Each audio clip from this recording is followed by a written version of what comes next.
का जीवन में रहते सुख मिले दुख न मिले, है ना, उसको कहते हैं जीवन मुक्ति का वर्षा। और उससे भी पहले दुखों से छुटकारा, इस दुखी दुनिया से आत्मा छुटकारा पाए, परमधाम वासी बने। कहाँ का वासी? कहाँ है परमधाम? इसी सृष्टि में है? इसी सृष्टि में। इसी सृष्टि में कैसे?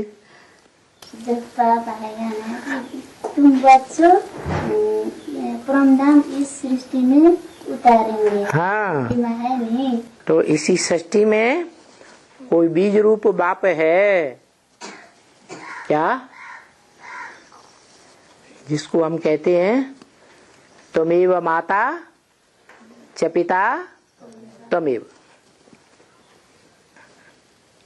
शिवलिंग की जब हम पूजा करते हैं, मंदिर में जाते हैं, तो शिवलिंग की तरफ उन्मुख होकर के कहते हैं त्वमेव माता च पिता त्वमेव। एक या दो? त्वम माने तू,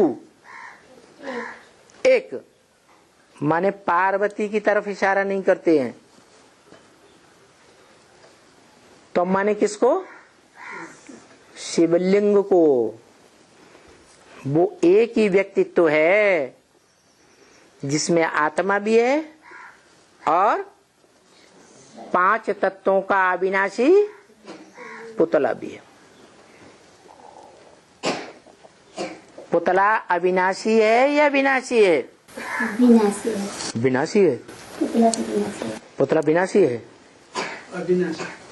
मना भक्ति मार्ग में शंकर को मानते हैं कि उसका कोई जन्मदाता नहीं है, उसकी कभी मृत्यु नहीं होती है, उसका कभी जन्म नहीं होता है, उसके माँ बाप का नाम किसी को पता नहीं है।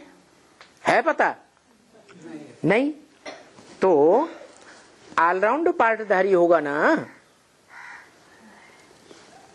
5000 वर्ष के सच रूपी रंगमंच पर विनाशी पार्ट होगा या अविनाशी पार्ट होगा? अविनाशी पार्ट है।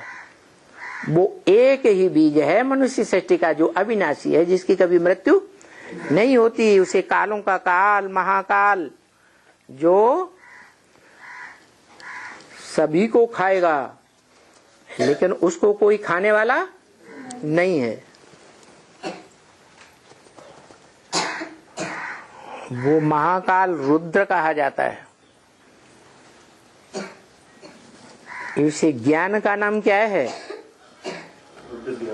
रुद्र ज्ञान यज्ञ। शिव ज्ञान यज्ञ नहीं, ब्रह्मा ज्ञान यज्ञ नहीं, विष्णु ज्ञान यज्ञ नहीं। 33 करोड़ देवताओं में से किसी का नाम नहीं लेते। किसका ज्ञान यज्ञ? रुद्र ज्ञान यज्ञ, जिसने रौद्र रूप धारण किया। ऐसा रौद्र रूप जो सारी तामसी सृष्टि का विनाश करा देता है।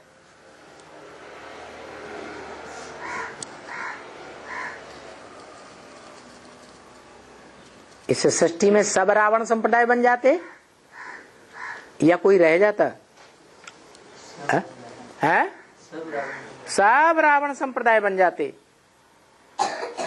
तो सारी तमो प्रधान सृष्टि का विनाश उस एक के द्वारा ही होता है। बाकी इब्राहिम, बुद्ध, क्राइस्ट या ब्रह्मा, दादा लेखराज के द्वारा नहीं होता। वो सब धर्म पिताएं आकर के अपना धर्म स्थापन करते हैं, लेकिन विनाश पुरानी परंपराओं का, पुराने धर्म गुरुओं का पराभव नहीं कर सकते। ये एक ही धर्म पिता है जो सारी मनुष्य सृष्टि का, प्राणी मात्र का विनाश करता है, महामृत्यु लाने वाला है।